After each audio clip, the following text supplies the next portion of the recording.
And we are live, ladies and gentlemen. Welcome to the Russell Pierce Raw Review. I'm your host, Ibu Russell Pierce, better known to many of you guys as Backup Hangman, and I'm joined by Rob of Stanford or Orlando, whatever floats your boat. And we're here to break down a very notable episode of Monday Night Raw. Last night was the follow-up show to Survivor Series, and it featured the return of CM Punk as well as the return of Randy Orton to Monday Night Raw. Big show, a lot of extra eyes on the product last night, and a lot of news coming out of the show. A couple news-worthy items coming from the show itself, and we're going to break all that down. We're going to talk about some of the news notes that I've been given regarding the production of the show, and we're going to talk about all of that as well as a couple of nuggets on the side regarding QT Marshall, as he has just departed AEW.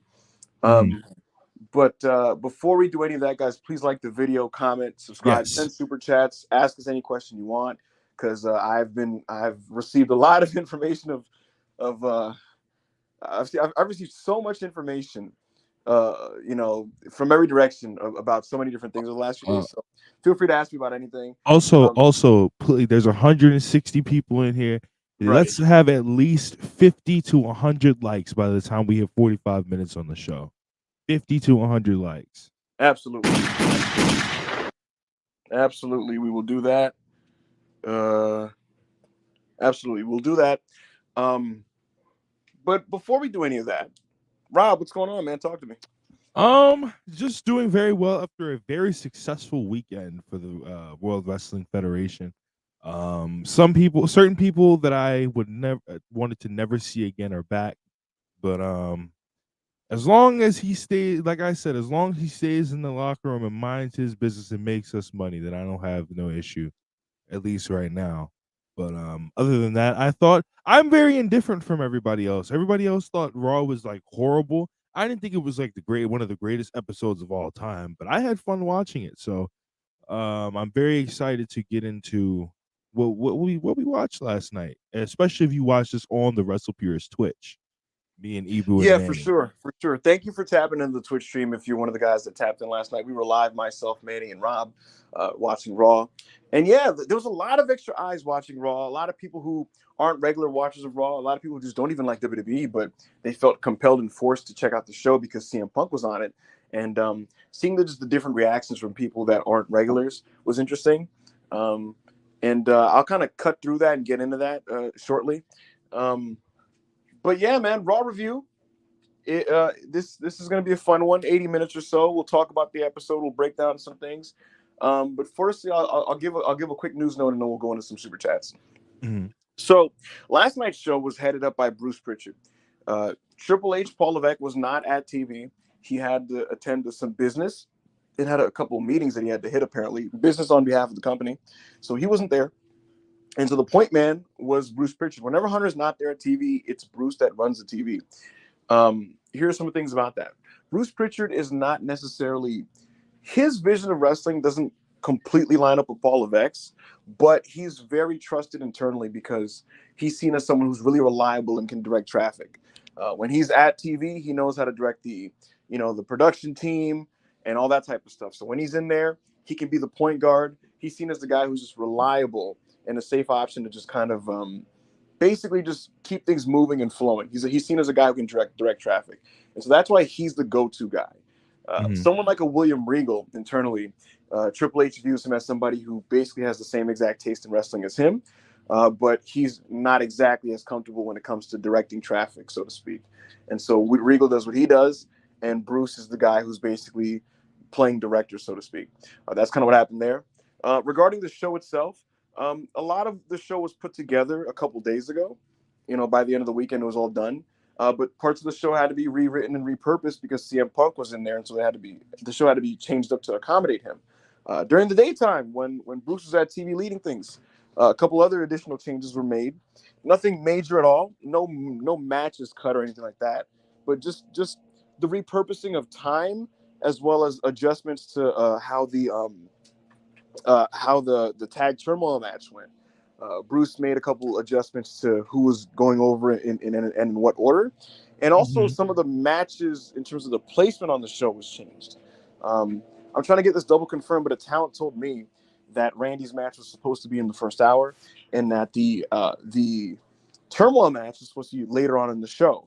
And it was basically expressed to me that the belief was we need a big main event match, in ring match draw for the third hour. So that's why Randy was moved. Yeah, so last night's Raw was in the books, and that's kind of the situation behind how things played out on TV. Before we go any further, let's get into some super chat. Let's talk to the people. Let's do this. Let's do this. The first super chat of the afternoon. Lobo MBS 199. QT gone. AEW back. MJF got to drop the belt. Interesting super chat. I would refrain from jumping the gun on that. I think if you're of the belief that QT Marshall was the only person who had the philosophy he did about the company, and that him being gone means that everybody else is lined in and uniform with how they view things, you would not be correct. Also, check the private chat when you get a chance. Yep. Yeah, I knew this already. I'm surprised it got out. We'll talk about that. But yeah, so here's the deal. QT Marshall was frustrated and basically quit AEW because he couldn't wrestle more. That's what happened there. He couldn't wrestle, or not that he couldn't. He just wasn't ever going to be afforded the position of. He was never going to be afforded the position of having a regular role on TV in a substantial way any further, and that's just something that he wanted for himself. He still has ambitions as a singles talent. He feels that his approach to wrestling can really help get babyfaces over. He is steadfast in his belief in this. And again, Tony basically saw him as somebody who, a very valuable backstage hand, great with working with the talents, great with giving them advice and helping them with that type of thing, and also a guy who's really effective in helping him format the TVs and do paperwork. Ultimately, QT just wanted more for himself as a performer, but Tony just didn't see that, and that's kind of where there was a divide. So here's the thing about Tony here's the thing when it comes to QT and sports entertainment. Yes, it is his philosophy that he's very much he's into the entertainment style of wrestling and characters and stories and all that type of stuff. His problem was that in his view, this is QT Marshall's opinion, he felt that AEW was no longer telling the great stories that they used to, and that the comments about New Japan came from the fact that he believed that more so than ever before, in his view, AEW programming was featuring matches that were thrown out there to be great matches that didn't have a lot of story heft to it, and were essentially just matches with no build, no story. And he compared that to New Japan. So that's where the New Japan comparison came. What this does not mean is that there are some imminent sweeping changes to AEW's television style that would make it more akin to New Japan Pro Wrestling. Right now, AEW is in this kind of middle ground where, like I said, because there's so many different opinions on what this should be from the producers, we're kind of getting a bit of everything. So you're going to get kind of the character-driven stuff from the people like Tony Storm and Roderick Strong and Maxwell Jacob Friedman, but you're going to get the great wrestling that's expected from the Continental Classic. Ultimately, if you ask me, just based on the information I've received, there are many people backstage that have similar views on wrestling like QT Marshall does. But right now, QT is just kind of fallen down the totem pole, and he was not one of the top names that Tony listened to.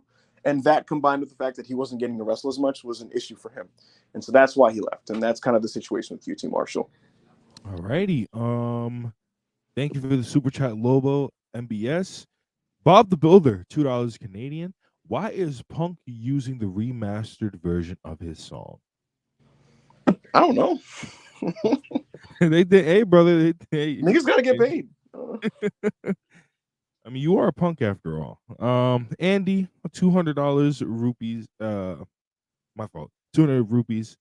Punk is who got me back into the WWE, returning to Raw, which I've grown to love in 2023. Feels like my version of O2 Hogan, HHH's characters, and stories take a few episodes to get into stride. So maybe all isn't lost. No, dead ass. We were just talking about like how a couple weeks ago, starting to get that old Raw feeling back. What I would say is that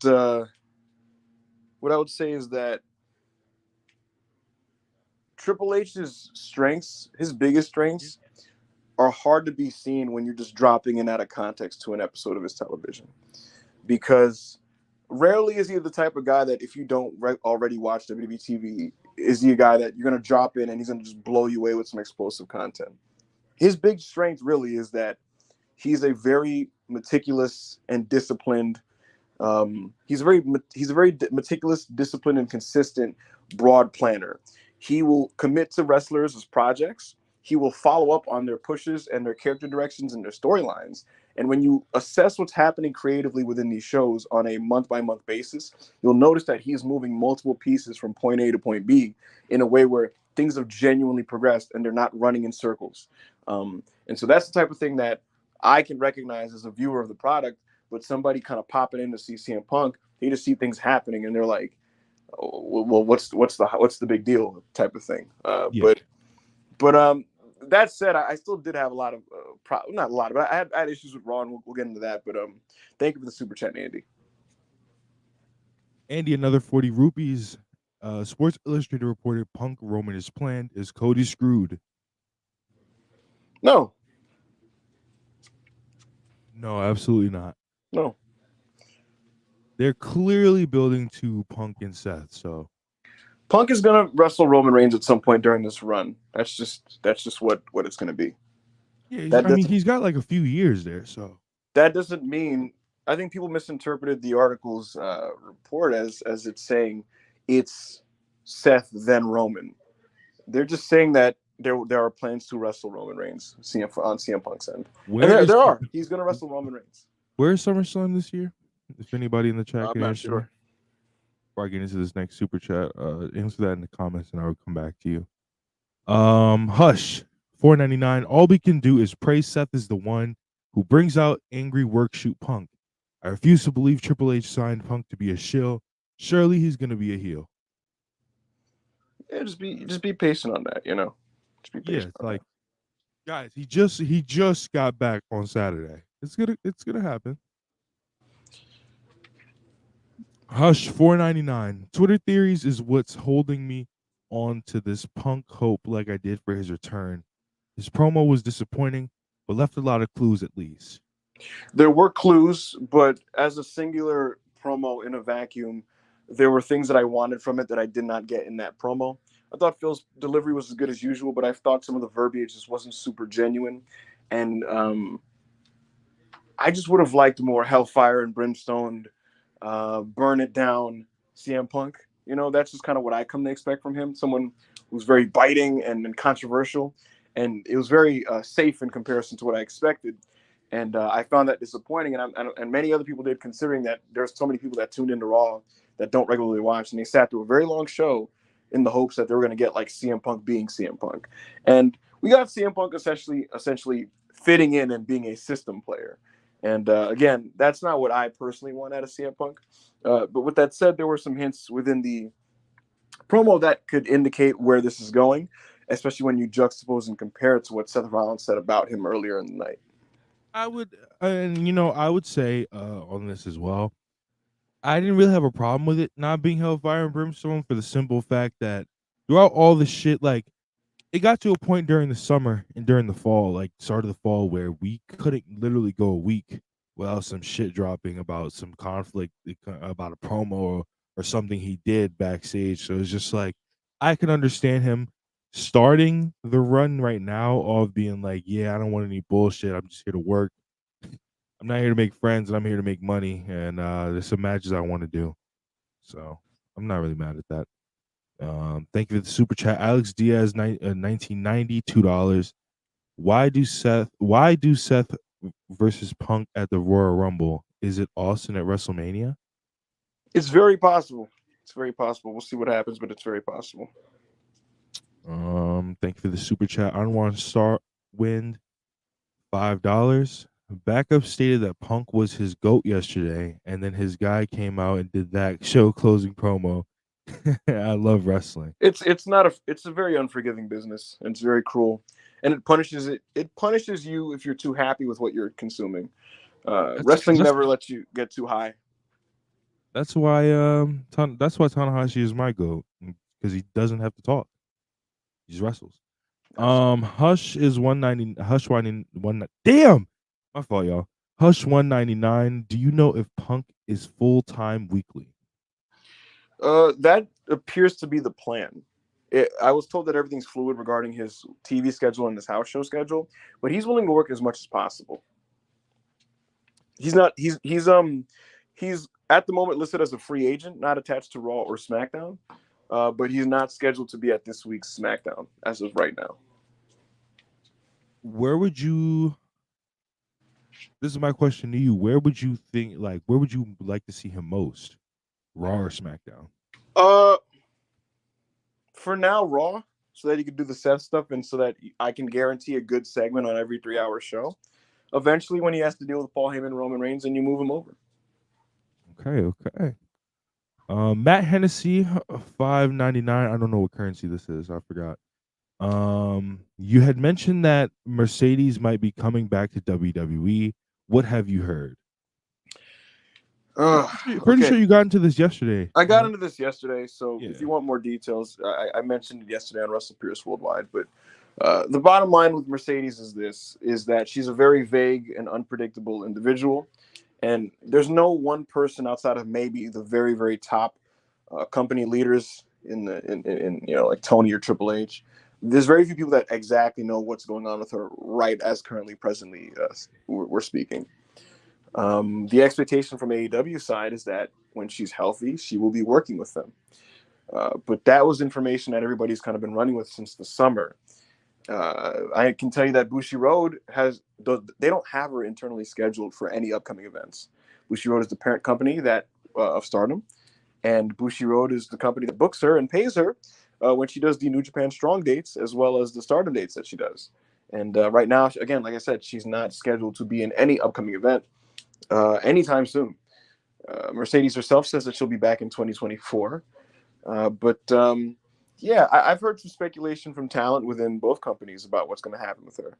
And what I could say is that there's nothing I can say on record that's substantial right now. But as soon as I do, I'll have a more concrete update for you guys.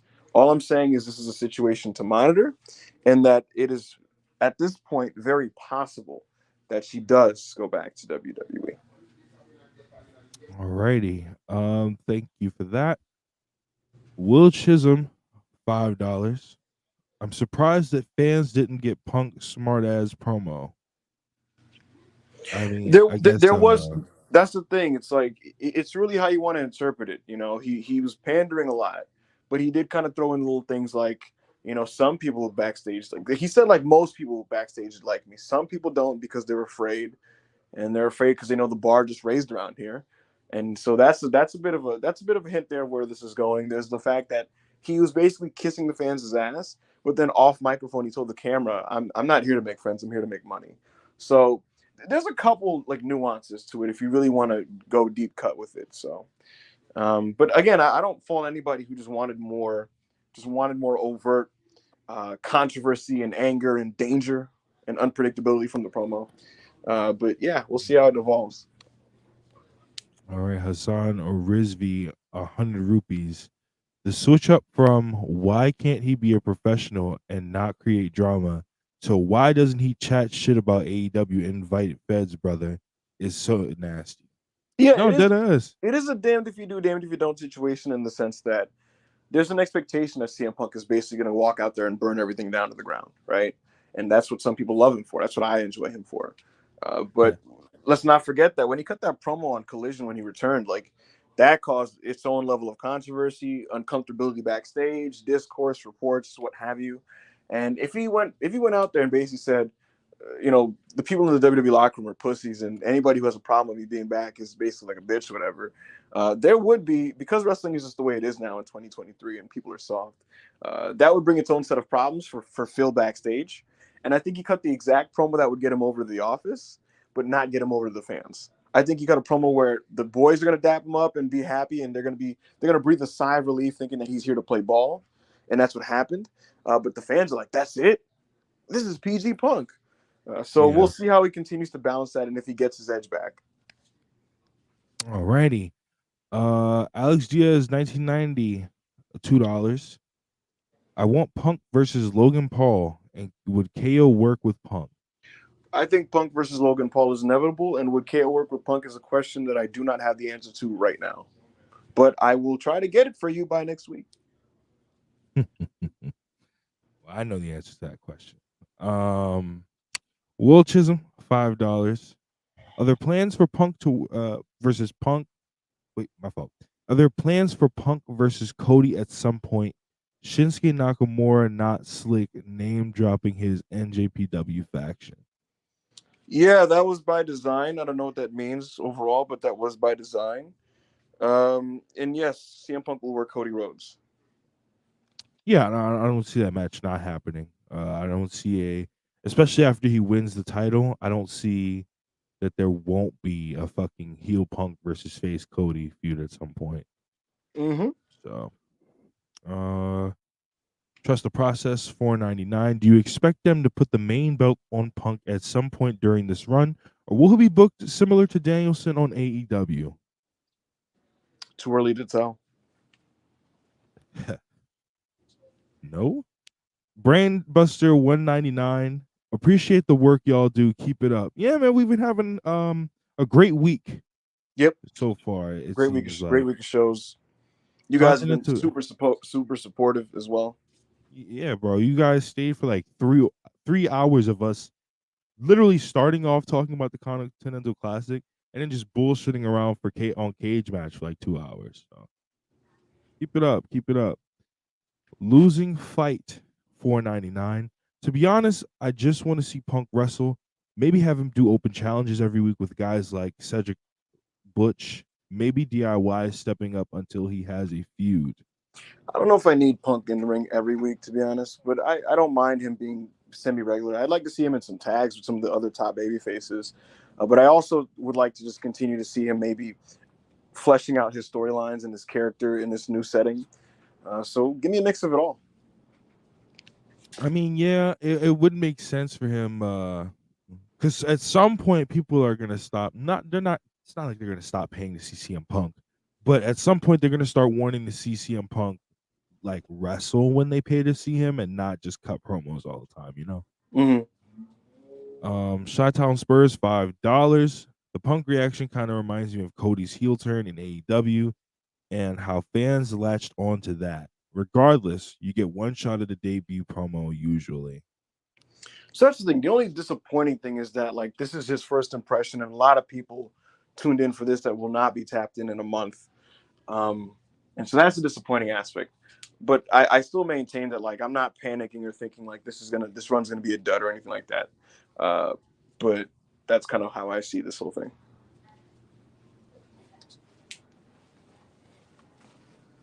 Alrighty. Thank you guys for the super chats. Remember, please like the video, please subscribe, and please super chat. Absolutely, absolutely. Um, so yeah, Raw is in the books. Rob, last night it emanated from Tennessee, and they had a nice Alrighty. house in there. And again, this was a show with a lot of extra eyeballs, Rob. A lot of people begrudgingly had decided to tune in to WWE Monday Night Raw because they wanted to see what CM Punk was going to do. This is a show with a lot of extra eyeballs. This is a company that's white hot and Yep. rocking and rolling, a company that's very much satisfying its fan base and making its fans happy. A company that's winning many perception wars and battles right now. And so, in a big stage where a lot of extra people are watching them, the wrestling world's eyes were on WWE, and they were looking to see what WWE was going to do now that they have all this firepower on Mhm. Mondays. And what I would say broadly about the show is that um, while I don't think it was like an absolute disaster or that any creative decision was outright bad, um, Mhm. I just think that it wasn't a show that delivered a statement in terms of if you don't like WWE and you don't watch WWE, you need to watch us now. This is what the show is right now. Look at what we Right. got going on. Stick Right. around it and hang out with us. It was not that type of show. In fact, I thought personally speaking that it actually didn't reflect what they've been doing strongly over the last 2 months on Raw, because I thought post merger Raw has been a very cohesive and coherent show that had Yes. finally developed a system with which they were able to bridge the 3 hours as best as they maybe ever have. Because Raw in the 3 hour era has always been a struggle. It's just a long fucking show. Things happen. Some of it is boring. Some of it sucks. and Right. they made it stabilized and engaging because they would bridge out. They had these broad storylines. They had these broad storylines that they mapped out with Jey Uso and how he affected all the other main characters and Drew Yes. McIntyre's turn and things like that. And so the show became an actual interesting TV show because they made they had fluid character dynamics for the main cast that you would see highlighted throughout the 3 hours every week between Right. Kevin Owens, between Jey Uso, between Cody Rhodes, between the Judgment Day, between Sammy, between Drew. And because they just blew that story off and refused to start anything substantial tonight or for the next month or so, you almost had a stagnant episode in the sense that they were kind of running in place from a story content standpoint.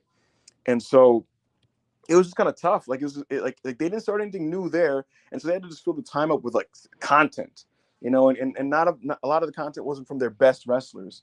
So what we got was kind of just an uneven and okay episode that had a couple highlights, but was kind of a tough sit through for the 3 hours. I thought the show was okay, but with that said, Randy Orton made his return.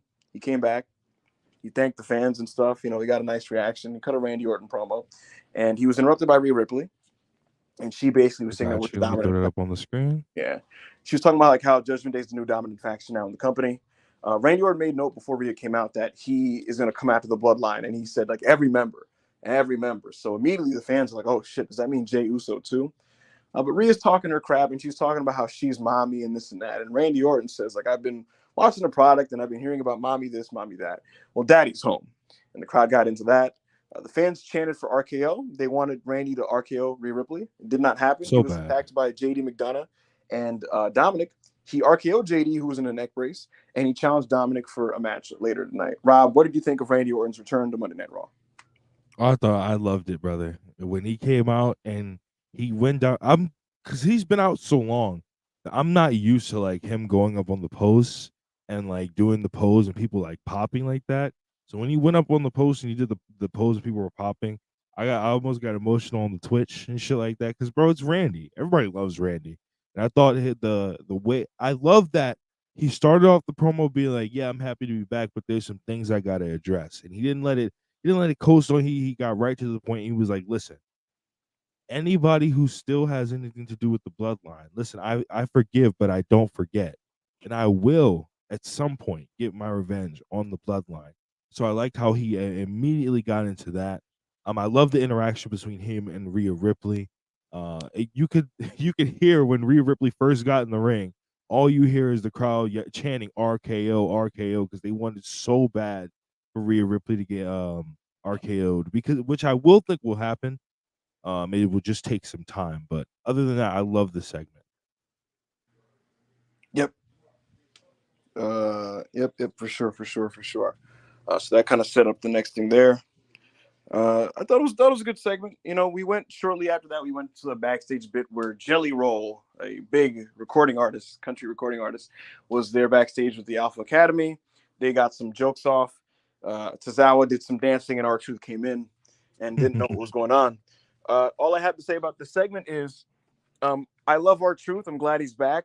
What sucks about R-Truth being there is that now WWE is going to feel obligated to have to write more comedy skits for him, and it'll take the show in a direction that I will not like, because Raw in the Triple H isn't a big comedy guy in the sense that he doesn't do the whole write comedy skits thing. That's kind of a Vince McMahon thing. That's an NXT thing. Uh, the very minimal comedy that we do get, I'm not even a fan of the Tozawa dancing bits. But now that R-Truth is there, they're going to have to integrate him, and it's going to make the show slightly closer to the show that existed prior to Paul Levesque taking over. Yeah, Maybe some of this was a Bruce touch, who knows? But yeah, I'm not saying like I don't think it's funny at all. Like I think R-Truth is amusing. I love Ron Killings, but I don't right. I don't need to cut back to him twice It, and him just it's being. all. It's almost like you mentioned before Vince left. It's almost like when the 24 title segments got over, and the Yeah, 24/7 championship stuff was getting over with Drake Maverick and all of them, and then they started doing it throughout shows, and then they yeah, started and fucking driving it and driving it and driving it. it never really added anything, and Yeah, it stopped being funny like after a week. I bro, don't the need. fucking like do the wedding segments and everything, like that shit was cool every once in a while, but like the fucking The bullshit every week throughout the shows has got to stop. We don't care, bro. We don't care. I just, yeah, it's not that amusing. It's not. It doesn't add much to the show, and yeah, I didn't ask for it, so that's kind of my thing on that. I did not need to see R-Truth talking to Jelly Roll and then in the Judgment Day locker room with Jelly Rolls on a plate. I didn't need to see that. It's not Right. Nonetheless, we moved on to the tag team turmoil match. I thought this was one of the highlights of the show. We had a lot of teams in here. We had fucking DIY open up the match against Alpha Academy. The Alpha Academy was comprised tonight of Akira Tozawa and Otis. I think they're a really fun act, to be honest with you. In the ring, I have no problem with them. They really pop the crowd. You know, they do the silly stuff and they get it over. They do the warm and all that kind of jazz. But I thought this was pretty solid. I thought they looked better than DIY in this portion of the tag turmoil because a lot of Ciampa's strikes were whiffing. Weirdly enough, maybe he was nervous or something. But this was fine at the beginning here. The crowd was into Tozawa. They were into Otis. But ultimately, Otis was kind of thrown out of the ring, and they hit Tozawa with a meet in the middle, and DIY advanced.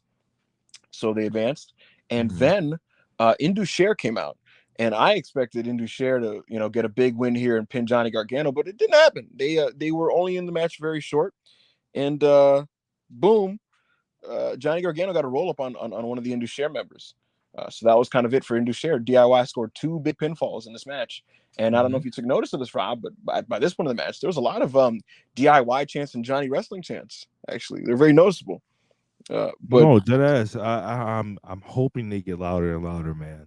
yeah, I think the fans are slowly on board with the idea of this team, and I think the company should take note of that and really try to run with it and see what I thought they were gonna be the go to the end, you know, the team that goes the distance. Yeah, I thought they were gonna do the gauntlet. For me, it was either going to be them or the Creeds, and I'm okay with the Creeds being the other choice. But if it wasn't going to be them, it should have been DIY. Basically, they used this match to get the Creed brothers over, the young team from NXT that isn't super ready, but I think it's good sometimes to throw teams into deep water and show what they can do. But they got the win over DIY, the Creeds did, and they then ran to the New Day, beat them. So 2 straight teams were lost to the Cannonball, the electric chair assisted Cannonball that the Creeds do. And this match ended with Imperium and the Creeds. And this part was pretty fun. They did a lot of cool athletic moves. Julius Creed was doing a bunch of belly-to-belly suplexes, including a double belly-to-belly suplex. Julius Creed almost killed Fabian Eichner a couple times. Yeah, that was Brutus. Julius botched attempting to jump to the top rope for a superplex, but he recovered immediately because he's a mutant. Did a big extended superplex, which is nice. And after the first worded attempt, they get Imperium with the cannonball. And the Creeds ran the entire gauntlet, and they are the #1 contenders for the WWE Undisputed Tag Team Championships. And they will be facing Judgment Day. Rob, talk to me about this. I know you're a big fan of this on Twitch. I loved it. I love the entire match. I don't know if I'm gonna keep the 4.5, but I might go lower on second watch. But I thought it was great. I like the fact that like Johnny Gargano, like when they face smaller teams, like they were doing all that cool shit. But like when they were first in this year, they were doing like dodging moves and they were trying to get around in this year and shit like that. I like the fact that they didn't outright pin in this year and just hit them with their finish and get them the fuck out of there. I like that it was a roll. It was like a surprise roll up that you didn't really see, and it gives Indus an out basically of being like, "Yo, we didn't. What the fuck? Like it was so quick. We didn't get a chance." I also like the DIY and the Creed's like interaction. I like the fact that the Creeds were the ones that ran the gauntlet because yeah, while it could have been DIY, we've already seen DIY basically for a year. You know what I mean? And so it gives the Creeds a chance to get over with which they did with the audience. And I like the fact that they also had an injury angle in the middle of the match to kind of like basically build the drama of are the Creeds really going to get it done? And now that fucking Brutus is hurt, can they get it done? So I loved it. 4.25. I loved it. Yeah, it wasn't quite as high as you. The work could have been a bit tighter and the crowd could have been a little bit louder. But I still think from a creative standpoint, this is the benefit of a gauntlet match is that you use it to get a team over and really highlight them. And I think the Creeds running through half the tag division the way they did en route to an almost early premature title shot is pretty cool. They're not gonna beat Judgment Day. They're gonna fall just short. No. But what you hope for is a great effort that makes them look really good and cements them coming out of it, similar to what they attempted to do with Zoe Stark, but at Survivor Series that didn't quite happen. I think the Creeds are a little bit more just overtly impressive athletically, and so I'd like them to kind of do a mini program here. I think they should just do TV. I think they should just do a TV feud here for like build it up with two angles or so, and then you blow this off Yeah. in December since there's no pay-per-view.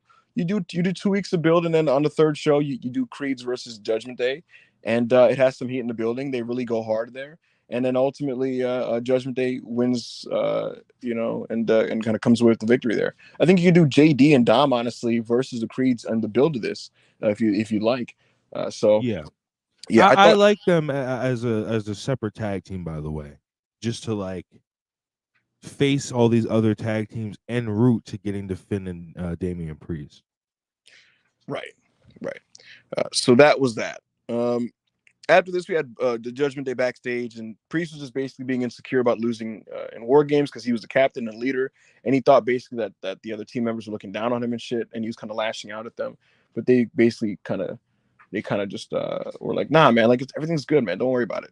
And they went to go check on JD McDonough, who's at medical because he got RKO'd.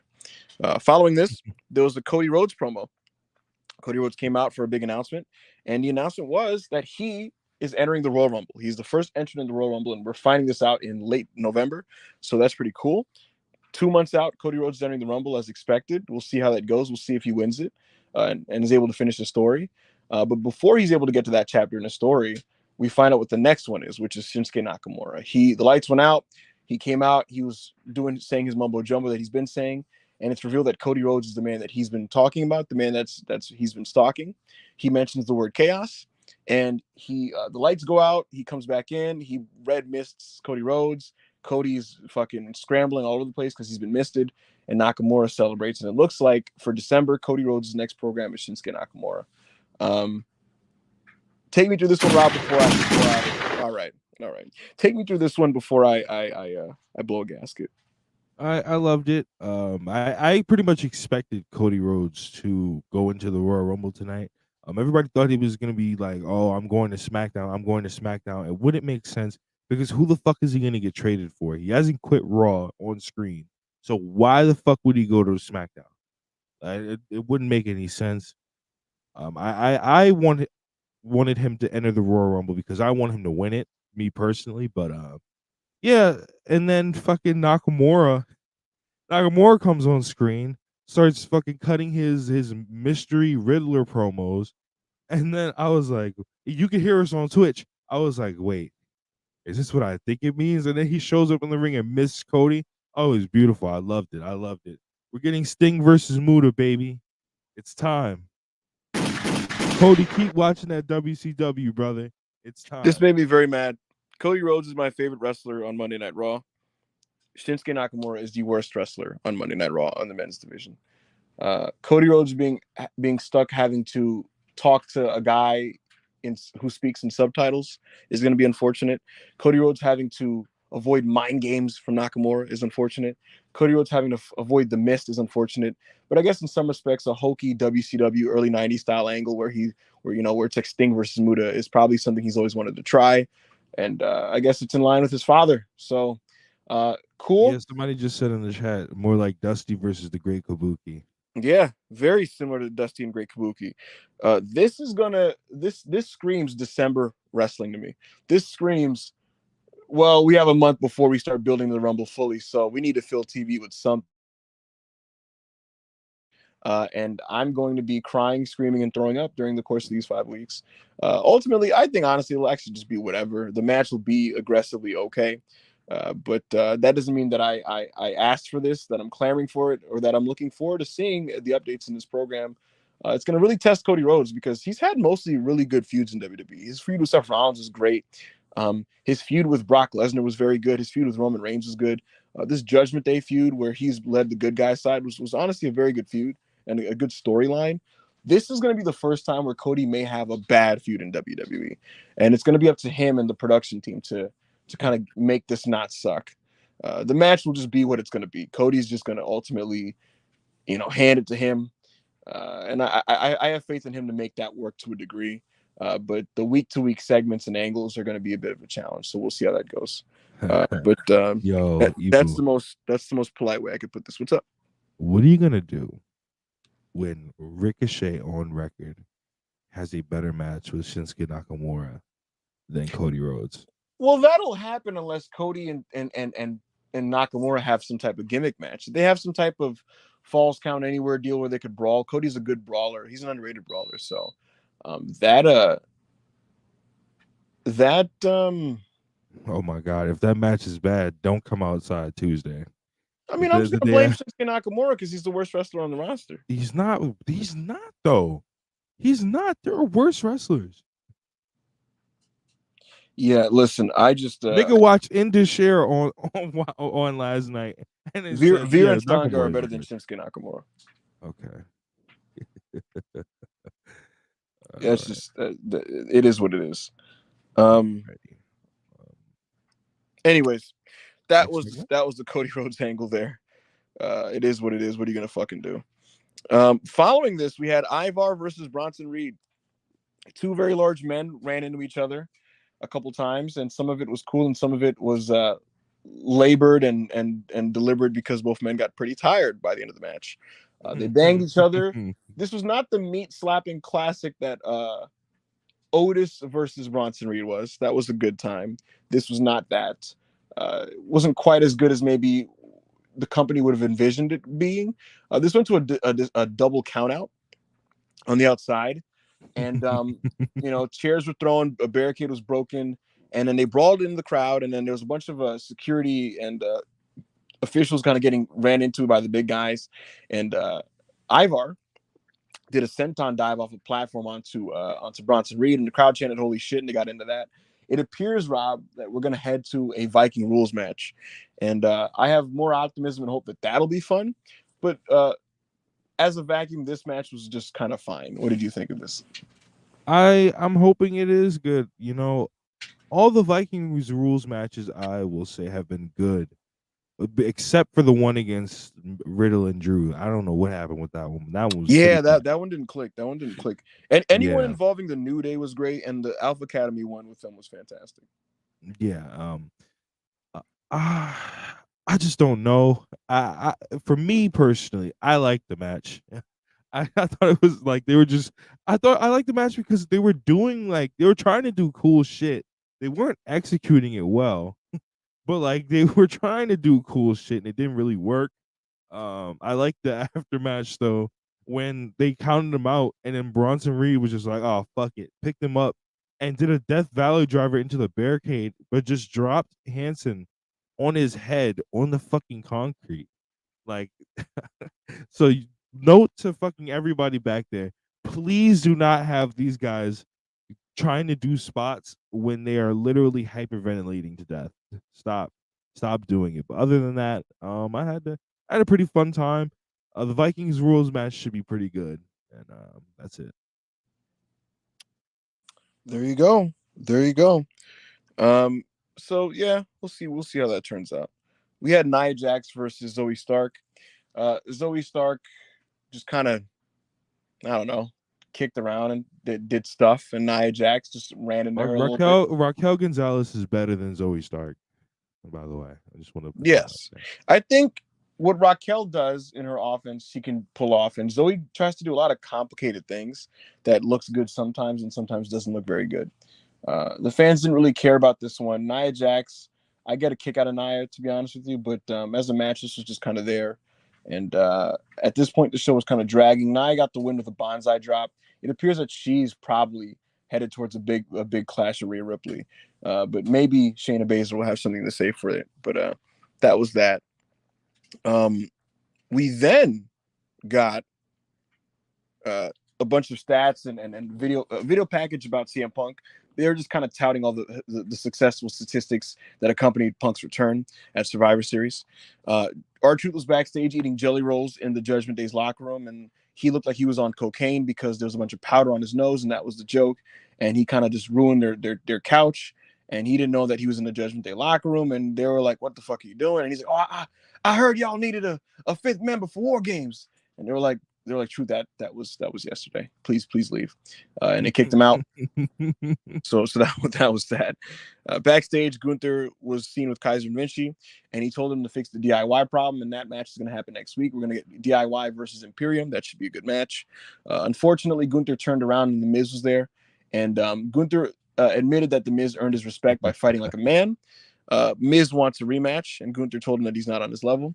That's another thing that screams December. Nigga said, "Get your weight up, little bro. Yeah, maybe we can have another one." Yeah, Gunther's gonna do a rematch here. He's gonna beat him, and while he does that, they're gonna blow off Ivar and Bronson in a Viking rules match, and then the winner of that is gonna face Gunther next, and that'll probably end the year or start in 2024. That looks to be Gunther's next 5 weeks or so. A Miz rematch as well as a match with presumably Ivar. So December Raw rolls on there, I guess. Yeah, Seth Rollins came out. He came out. He was more serious and solemn than usual because the fans started chanting CM Punk, and he was like, "Yeah, go ahead, chant it up, go ahead, I'll address him right now." And he said, "I'm not going to speak on this hypocrite." Called CM Punk a hypocrite. Said, "I'm not going to speak on him." And he moved on to what he felt was more worth prioritizing, and he talked about the status of what's going on with him and blah blah blah. Drew McIntyre basically came out and said that he wanted a title rematch with Seth Rollins. Seth Rollins said that he already went to talk to Adam Pearce, and that the title shot is going to go to someone more deserving. And when Drew found out who that person was, he snapped, because the person that Seth is going to grant a title match to next week is Jey Uso. Seth is facing Jey Uso next week. Drew McIntyre lost it, thought it didn't make any sense. He headbutted Rollins, but he really actually connected with the title. It led to Drew being kind of busted open. It led to a nice visual there. And so Drew McIntyre starts attacking Seth. His kilt falls down at this point, so Drew's in his boxer briefs, and he's beating up on Seth Rollins. They cue Jey Uso's theme song. Jey Uso runs out. They kind of get the advantage on Drew McIntyre. They hit him with a bunch of super kicks and kind of get Drew out of the ring. And so that kind of is what happened there. Drew McIntyre was later seen backstage, and he why is my thing not opening? But Drew was backstage, and Sami Zayn cut a hell of a promo, basically saying, like, you need to stop being this fucking brat, like this whiny motherfucker that just makes all these fucking excuses for your failures, because I'm in a situation where I have had much more similar struggles and setbacks, and the company's fucked me much more, and you don't see me fucking crying. You know, I'm trying to build my way back up. And he basically said, bro, be a fucking man and go out there and fight and get to where you need to get to. And Drew McIntyre agreed and said, all right, then let's wrestle next week. So I thought this part was good. I love Sami Zayn. I think he's the heart and soul of the entire promotion. I thought the promo was well delivered, and it's leading to a rematch of one of my favorite recent Raw matches that didn't get a proper finish. So Rob, what did you think of this Drew McIntyre Seth Rollins business? I loved it. I thought that Drew basically coming out there and being like, "Hey man, I beat Jay before the pay-per-view." You know, and you did say what you said when we had that backstage. We had that talk backstage, and I think I'm ready. And then Rollins basically being a dickhead and being like, "Yeah, but I don't like the way you went about it, so I'm gonna give Jay the shot instead of you." And then you could just see it's very visible. I think I said this on air last night. I'm not sure. It's very visible that what they're doing is they're basically making people go up against Drew McIntyre more and more, so that he like basically reverts into the Scottish psychopath. Because if you look at his reaction to basically him being ribbed by Seth being like, It's a Seth total being rib. like, yeah, no, I'm giving the shot to Jay and not you. He was like, yo, what the fuck? Like, are you dead ass? Which led to him getting the shoot headbutt. But I pretty much I'm excited to watch Seth versus Jay. I think it'll be a really good match, especially with the way Jay has been working in the ring recently. And you know, Seth can still do some things, but he's pretty bad now. So yeah, I'm excited to see where this storyline is going. Right. Uh, After this, we got Chelsea Green and Piper Niven versus Natalya and Tegan Knox.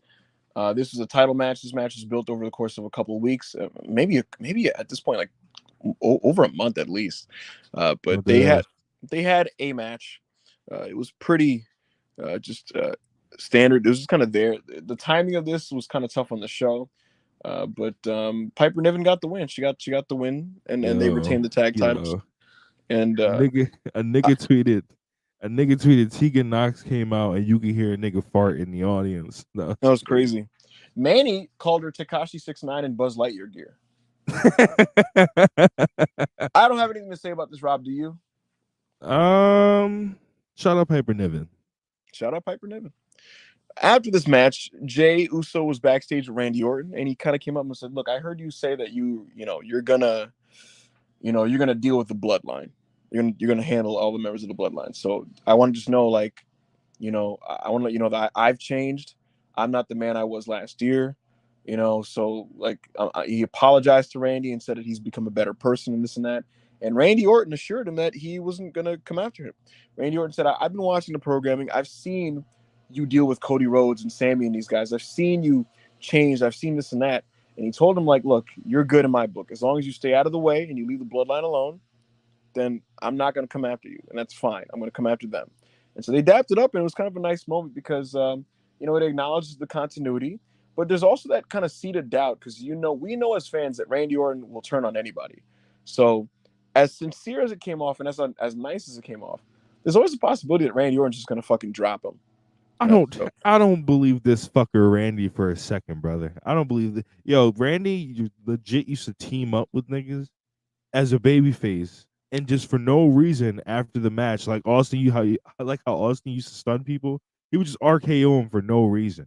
But at least with Jey Uso, he actually has a reason, and I think he's gonna use this as long as you're with the bloodline thing for a certain period of time until something happens with my fault. Until something happens with Jay where it looks like Jay is kind of teetering back to being with the bloodline. And I don't know about y'all, but I'm expecting Jay to, if that happens, I'm expecting Jay to catch a punt kick. He might catch the punt. I can't look at it. So, yep. So we followed this by Becky Lynch. Rob, talk to me about what this was because it felt like she was kind of vague in terms of what's going on for her next. she didn't really say shit, so I don't really remember what she said. Cause she didn't. She was just It like, basically was just kind of like, stay tuned for like who's next or something. It's just yeah, a it was vague. basically her just talking about what she's doing next. It wasn't like, let me go look at it. Yeah, no, look, she just made a vague allusion to her next target, and we don't know who that is. But I'm curious. Maybe it's Mercedes. Yeah, she said all she said was there are a few fights on the horizon for her, one more pressing than the other. Got that from the WrestlePeers website, the Raw rundown. So go check that out. But yeah, that's all that happened with Becky. She was just basically was talking about what's next. Yep. So that's the deal there. Dominic Mysterio versus Randy Orton. I had a good time with this. The crowd is heated. The crowd is into this because it's Randy Orton, and Randy just knows how to wrestle, man. He knows how to work. You get the crowd in there, you take him on that ride where he sells a little bit, he does his stuff, he kicks ass on the outside, does those backdrop suplexes onto the announce table. Oh my god. Yeah, they always rule. Randy's looking like a fucking action figure out there. Jelly Roll gets involved. He was sitting ringside, and Dominic and JD were talking shit, and Jelly Roll shoved both of them. Randy Orton got Dominic in the ring. Dominic was able to land a 619. It wasn't successful. He did his frog splash again. It wasn't successful. Randy Orton ultimately he does his draping DDT where he has an aneurysm before he does the DDT. Yeah. And he dropped Dominic plain and simple, easy with an RKO 1-2-3. Simple match, nothing crazy, nothing to write home about, but was very fun. The crowd is into it. And Randy looked great, to be honest with you. I thought he looked awesome in there. He was in good form. And he also didn't take that many bumps. What a worker. What a worker, brother. I liked it because I like that Dom is the one that got this opportunity and not like anybody else. I like that they put the trust in Dom to have Randy's first singles match back from his back surgery. I love, like you said, love the backdrops on the announce table. The fucking part where because Randy always got to get a comedy spot into his match now. He goes over there, dabs up Jelly Roll, and then backs up. And from his excursions with Riddle, he goes, "What's that smell?" Smelling the weed in the air. But yeah, it was fun seeing Randy Orton wrestle again. He took no bumps. Real nigga. There you go. So that was that. And folks, the stage was now set for CM Punk to come out. He made his entrance. He came out there. The crowd cheered for him, and he was a full babyface, at least on the surface here. He said it looks like hell froze over because he's back in WWE. And yeah, man, he said he came back for the fans and that he loved the fans. He said that he said that, it's not gonna sound like CM Punk, but I'm home. Made reference to Dusty Rhodes. He made reference to a wise man, saying that, like, Punk said that he's changed from the Punk that we previously knew. And he said that the wise man told him, like, you're gonna have to leave to get what you want out of this place. And he said the wise man was right. So it'll be interesting to see Punk eventually interact with Paul Heyman. But cut a babyface promo. He mentioned AJ Lee, said that she's doing good. She sends her regards or whatever. Punk said that backstage it was all good vibes, good energy, and most people back there were happy to see them. Not everybody. He said some people there are afraid. Some people are afraid because I'm here now and I'm going to raise the bar, and that that's a standard that they're not going to be able to reach because he's the best in the world and that type of deal.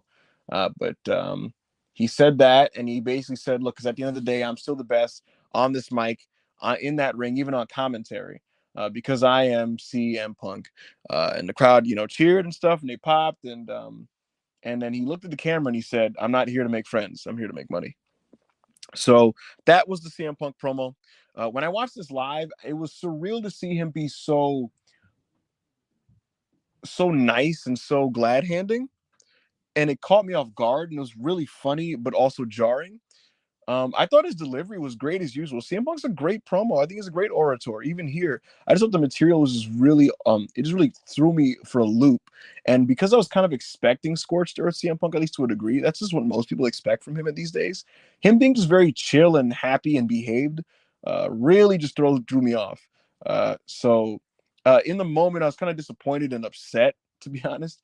And I also was just kind of annoyed that, like, it doesn't. It's not a great feeling to see your favorite wrestlers get completely dragged on social media, and a lot of people were just already in a bad mood. They watched the show that they felt was just kind of long and boring, and then they got to the CM Punk promo that didn't deliver in their eyes. And for my eyes too, it didn't. I didn't like. It was just weird. It was just weird to see him in the WWE system be a system player rather than stand out and be his own individual.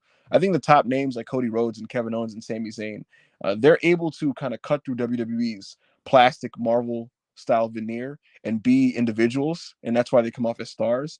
And so CM Punk not following suit and following that trend was just really weird. But beyond that, I think that um, the promo was well delivered. I think if any other legend not named CM Punk delivered that promo, it'd be totally well received. And I do think that there's a couple nuggets there that you can kind of connect with some of Seth Rollins' verbiage and see where this is going to weave into a big feud fairly imminently. So I'm still looking forward to that. And I'm not going to be one of those guys who thinks that, like, oh my god, like this run isn't going to be successful. Or I've seen some people kind of go like, oh, his heart's not into it, like he doesn't want to be here. CM Punk wants to be here. He sought this job, but nonetheless, I still would like a bit more danger, a little bit more uh, just grit from CM Punk, because that's kind of his bread and butter. But that was the ending promo there. What did you think of this promo, Rob? I thought, listen, for what it was, throughout whatever opinion I might have of CM Punk now, right?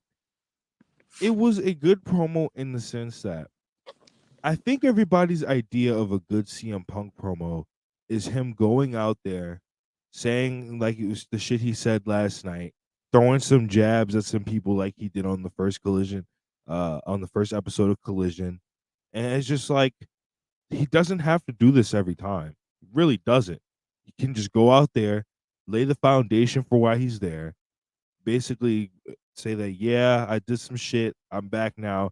Things have changed. I'm home. Whatever he fucking wants to say. But he doesn't have to. I think people have this misconception that every time CM Punk has to go out there and cut a promo, he has to throw jabs at people. He has to shit on people.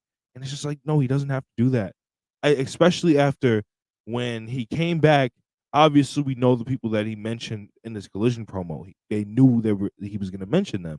But it's like, even then, still, it's a whole new like wave. It's a whole new company.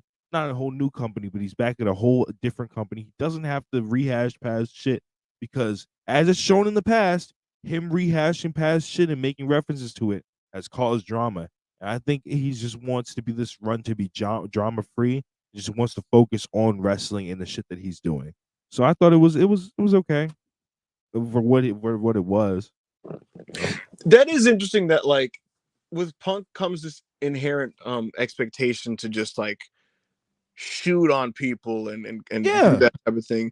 It's weird because I think that's what makes them super interesting, but I don't know if that's I do acknowledge that like that can be kind of toxic in its own respect, doing that all the time. And I do think people forget that like even outside of that, I think Punk is just a compelling talent.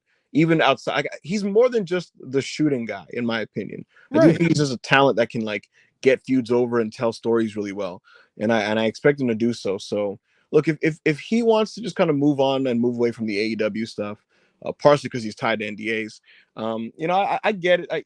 Obviously the fan of me wants him to just kind of maybe allude to it, but maybe it is for the best that everybody just kind of leave it alone and move on, because that's what it appears that's what appears to be happening. So that's that. That's Raw. That was Monday Night Raw. We'll see what happens. Randy Orton is scheduled to be at SmackDown this Friday. I don't know if he'll be on the show. There hasn't been any graphic yet to suggest he will, but the venue announces that he'll be there, and I expect it to be a dark match.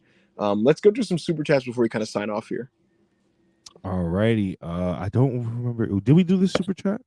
Yes or no? Because I don't remember the last. Because they didn't cut it off this time, so I don't remember the last super chat we did. Hush 199. In you guys' opinion, is Punk legit happy to be back? Um, I can tell you for a fact that he's happy to be back. yeah, you can pretty much see it, like especially when he came out on Saturday. Yeah, like the promo may have had like you could look in his eyes and tell there was no soul or passion in that promo, but yeah, Huncho 499. Seeing the AW Punk clips last night after his Raw promo made me even more sad. Those early Collision tag matches were special. Uh, I was going through it last night, man. It is what it is. Leave the memories alone. I guess Leave the memories alone because that's all they are, memories. I thought his AEW run was special. Um, yeah. Hush 199. Next week's Raw already looks so much better. Yeah, it's like Drew McIntyre versus Seth Rollins. Not Drew McIntyre versus Sami Zayn will be better than anything on tonight's show, and DIY versus Imperium should be really good. So I'm looking forward to those two matches at the very least. We'll see what yeah, happens with Seth and Jay Uso. That could be good, but we'll see. yeah, So and Hunter's gonna be back. It's not gonna be fucking Bruce true, Pritchard. true. Presumably Hunter will be back in the chair. So it will be hilarious irony if like you know the show is like just good. It's back on track and it's good again. Like the week after everybody gave them a try. Yeah, it's always unfortunate how like the episodes with the most eyes on them all year, Triple H is never at. Yeah, he wasn't. He didn't run Raw after Mania or the Raw after Survivor Series. Fucking such a string of bad luck. Jay Stone, $5. Just want to say shout out to Wrestle Purist Midday Lives helping me make my work days fly by. Amen. We're starting to do more content daily throughout the day and at night. So it really helps when you guys tap in because it gives us, the inspiration to do so and do more. So Absolutely. Thank you guys so much. You guys have been so supportive over the last couple of days, and it makes us more than happy to provide content for you guys. dead ass. Andy, another 100 rupees. Do you guys want to boo Punk? I want him face even if he doesn't have Vince to rebel against. I can't buy him as a heel versus Seth. KO would be a better face. I just want him to be dangerous. Yeah, I think if he does a heel run, I don't think it should be like his heel run 10 years ago where he was just like, yeah, I just want my respect. I just want my respect. I think he should be like what Ibu was saying and be like, yo, I'm the new top guy here and I'm coming to take your fucking spot. If you keep fucking around, I'm taking your spot. So yeah. So Jizzle, 499. Punk is playing the character people portrayed him as backstage in AEW. It's a good version of what the Bucks are planning to do. I wouldn't say that about the Bucks thing yet. I'm waiting on the Bucks thing to take place so I can, see what I like about it and what I don't. But Ibu, what do you have to say? I have nothing to say. you're so you're so spiteful. It's disgusting. But that's all these super chats for now. Make sure you send more super chats in. Hold on. Yeah, guys. Wait, hold on. There's another I was gonna super say chat. this is your It's last just taking a opportunity to minute. send them, so send them in now. Get them in now. Yeah, it's taking a minute for them to show up. Hush 199. Y'all think Stephanie comes back into her previous role? I'm gonna let you answer that one. Eventually. Yeah, you said she's been there like a couple of times. So I don't know. Huncho 199. As of now, you predict he beats Seth at the Rumble. I don't know. No. I don't know. This is what I'll go with. If he beats Seth at the Rumble, right? If he doesn't even face Seth at the Rumble, he enters the Royal Rumble, then we clearly know that he's going to be the winner. And then he's going to WrestleMania to face Seth. If it's not him, then the only other winner should be Cody Rhodes. Needless to say, right? If he does do the Seth thing at the Rumble, right, and he wins, who does he face at Mania? Does he face Gunther at Mania? I don't see Gunther losing that title until Mania or probably afterwards. I'm very curious where the world title goes because I feel like Punk is going to be in the loop because of the Seth thing, but Drew McIntyre's in the loop. Gunther's presumably going to enter it. Sami Zayn already made it clear he wants to win the belt, and Damian Priest has the briefcase. So like, there's a lot of names there. Enough names, Rob, in fact, for an elimination chamber. No, dead ass. I think Raw should get the Elimination Chamber this year, and but this is the thing. So if you give Raw the Elimination Chamber, Then do that you means the have SmackDown guy has to win. Or do you have Cody win the Royal Rumble again 2 years in a row? Because nobody's done it since Austin. Cody could win it and just challenge Roman, or you give Cody the elimination chamber, but then it has to be a SmackDown chamber. So it's curious how they're gonna pull that off. I think I just think if they're gonna give Elimination Chamber, which it would be better for Raw, like you said, I think they should just give the Rumble to Cody. If Punk's not winning it, just give it to Cody. Because right now, other than Gunther, who else would win it? Not LA Knight, not fucking trying to think of some of the others. Not Sami Zayn. Sami Zayn's not winning the Royal Rumble. Kevin Owens is not winning the Royal Rumble. So I don't know. We'll see. Caden Lee, 199, on my way to the PC for NXT. That's all. Hey, brother. Hey, brother. Hope you enjoy the show. There's going to be a fatal four-way between Wesley, Bronson Reed, Johnny Gargano, and Cameron Grimes. That should be pretty entertaining. As for the rest of the show, God bless. Hopefully you have a good time. Alrighty. And the Riddler, $5. Not alluding to anything. Just curious because I missed all of 2010's wrestling. How does Hunter feel about Mox? Not sure. Alrighty, and I think that's for now. Let me check the live main chat. I think for now that's the last super chat. Rumor.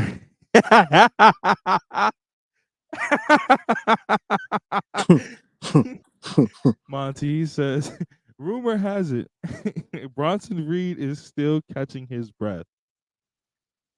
That is crazy. That is potentially so crazy, true. Bro. Guys. Right, guys, really quickly. What's up? Go to my Twitter page. I'm just gonna plug this really quick. I will be doing Twitch lives more often now, so please turn on my go to follow me, turn on my post notifications. I just made a tweet just now. If you guys would like me to live react on Twitch to NXT, I'm gonna drop the link in the chat real quick if they would let me fucking open Twitter. But I'm gonna if you guys want me to, I will react to NXT live on Twitch. So make sure you go vote on that. You're gonna go solo on that thing? Probably, if Manny doesn't pull up. Probably. do not force Manny to watch NXT. No, Manny said some shit about it yesterday. Don't. This is crazy. Look, more power to you. There y'all go. More power to you. I'm doing follow backs right now. I'm looking at what people have been putting on their ads. Let's see. Another super chat. Losing fight. Punk $4.99. Punk winning the Rumble 10 years after his last Rumble match. It'd be interesting. Look, I'm not. I can see that direction. So we'll see where it goes, guys. We'll see where it goes. But that was the Raw review. Nice and tight. 70 minutes. Yo, that was great. Yo, crazy. 70 minutes of wall-to-wall information and analysis from your boys Rob and myself. Hope you guys enjoyed the video. Please make sure to like the video, comment on the video. You guys really showed out here, so I do appreciate that. And so for Rob, I am Ibu Russell Purist, and we'll catch you guys next time. AEW is so bad.